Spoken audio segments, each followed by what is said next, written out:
How's it going, guys?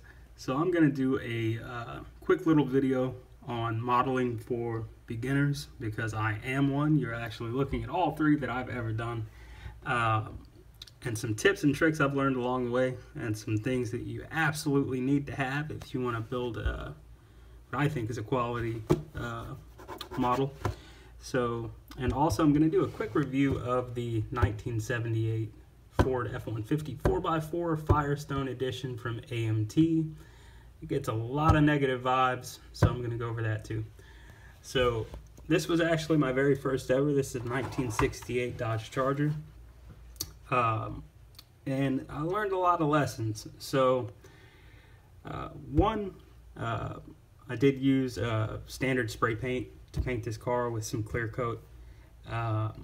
And ran into some issues with patience. So the most important thing is to be patient in this. Give the paint plenty of time to cure if you're going to go this route.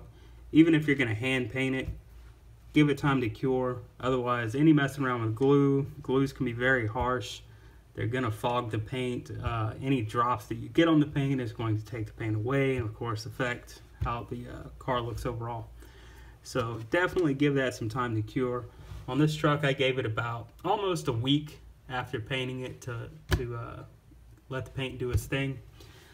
So on this one here, like I said, a couple of things. Make sure that you get the right glue for what you're doing. So it's very important for all your clear pieces to get a glue that's designed for clear parts. This will keep your windows from fogging, getting any kind of burn marks from the glue. It keeps them nice and clear. You won't have any issues there. And then reserve your standard modeling glue for everything else. You can also use super glue. If you're trying to do anything on a budget, there's quite a few things that you can use in your home to add a lot of detail to your kit that you might not think to use.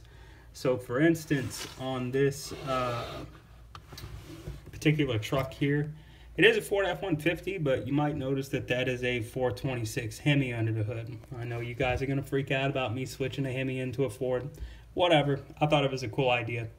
A couple of things that I used to do this. To run the spark plugs, you see there on both sides. And yes, that is how a Hemi is set up. The spark plugs do go directly into the top of the valve covers. But I used a 1/16 inch drill bit. You can find this little hand drill at Michael's or Hobby Lobby. It's about $4. And this actually comes in handy quite a few times. Anytime that you're having a hard fit issue, parts that won't seem to go into place that are the peg and hole type connection, you can always utilize these to open those up a little bit and get a better fit. This did also come with 3 drill bits, so I use this quite a bit. Also, your standard X-Acto blade to clean up all your parts. For detailing, Sharpie marker, just standard silver Sharpie marker, is great for all of your trim edges, and you'd be surprised how fine of work you can get done with it. So let's see the bottom of this guy here. So you can see that all of the brake lines running are detailed, all of your nuts and bolts, even really fine bolts around the oil pan, all detailed there. Sorry for the shaky cam. I don't have all the camera equipment and all that junk. But you can do quite a bit with just a regular silver Sharpie marker. Another great thing, if you want to go into even greater detail, this is 20 gauge jewelry wire. This is actually used to make bracelets. But if you want to run brake lines and stuff like that, any kind of lines that are actually metal, this wire takes paint really well. If you want to dull this down, you can even sand this down so it won't have such a metallic finish to it. But that's great too. And that's actually what I used on this engine. If you notice it running alongside the carbs and down the side of the motor. I'm not really sure what these are on the 426, but they're definitely there. So I just replicated those using this wire. Bends very, very easily with either a small set of pliers or even your hands if you're doing some basic work with it. But nice and simple to do. The spark plug wires themselves are actually standard household heavy-duty thread. So you can run these wires either into the side of the motor or into the valve covers like you see on the Hemi. And then once you get them in position, just take your glue and place a drop along the line, and it'll soak into the thread. And once it does, those positions become permanent. So even though they're hovering above the block or they're running like spark plug wires do, they're actually firm. They don't move.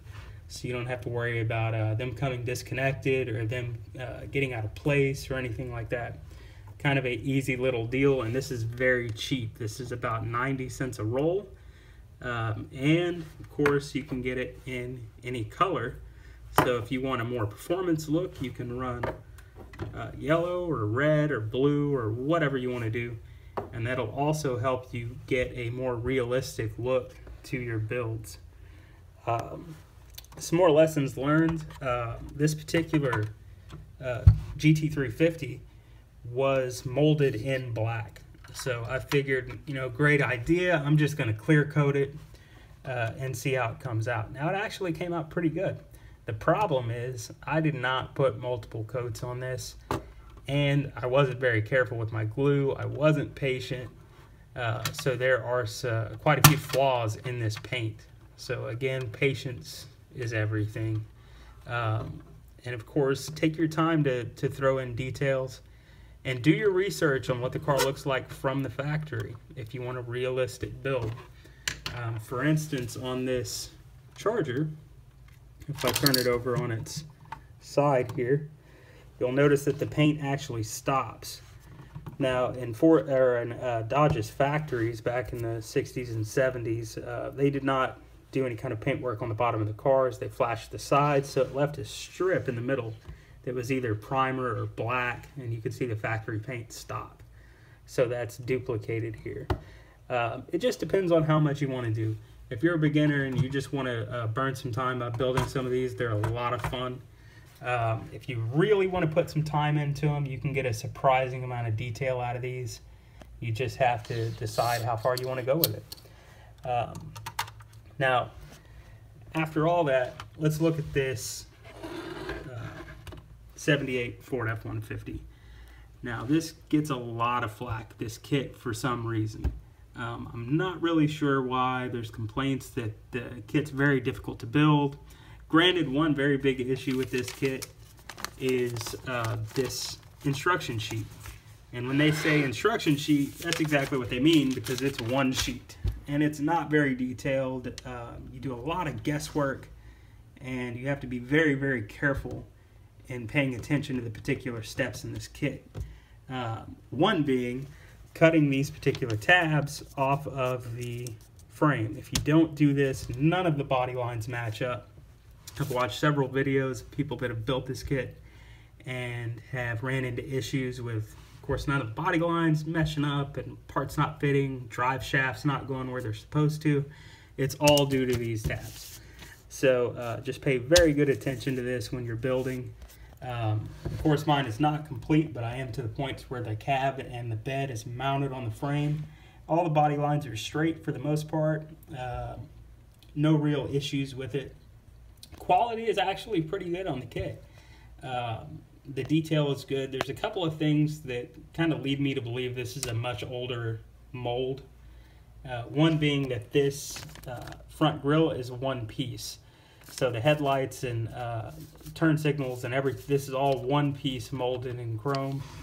So it can be kind of a little bit of a challenge to get paint where it needs to go and have that looking realistic. That goes for the interior bucket as well. Now you're not going to be able to see it very well. Like I said, I don't have a very good camera. It's just a regular old iPhone. But if you look inside, the interior door trim pieces and panels are all molded into the interior tub. So make sure before you install anything inside that tub that you actually detail the interior. And that goes for any model kit where the door panels are included in the floor pan.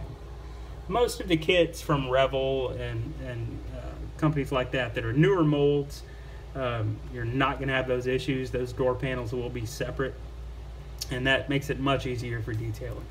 But in this particular kit, that's not the case. So It's not to say it can't be done. The interior came together pretty well. The dash is actually very, very detailed and came together very, very well. And I know you can't see much through there. But I didn't really have any problems with this kit. I'm actually enjoying building it. It's the first truck I've ever built. So just take your time with it, and most importantly, you know, at least for me, take your own spin on it. It can be a little monotonous doing everything by the book. So as you do your kits, save any extra parts and keep them. That way you can utilize them later if you want to do any kind of custom work. For instance, this 426 Hemi was actually part of this 68 build on the Dodge. So you had the option to either put in the 440 6-pack or the 426. So I kept the 426, utilized the Ford transmission on it. I know you guys are going to go nuts. Probably wouldn't fit in real life, but whatever. It turned out pretty well. I think this truck came with a 289 or something like that in the kit. No additional extras or options for changing the motor out. So I wanted this truck to look like it had a little bit more power. So go ahead and just save your parts. Do whatever you want. And then just take your time and detail things out. And you'll end up with much better builds. The longer time you take on a build, the better the product at the end is going to be. So that's kind of all for that. Here's one more little overview of some of the things that you might want to pick up. I would say all total, everything, all these little kind of tricks, they're only going to cost you about 15 bucks maybe, and they're going to last you a very, very long time. So not a bad idea. But that's it for this. Put whatever you want in the comments. Let me know what you think. And I'm going to go ahead and post another video when this truck is complete. Thanks a lot. See y'all next time.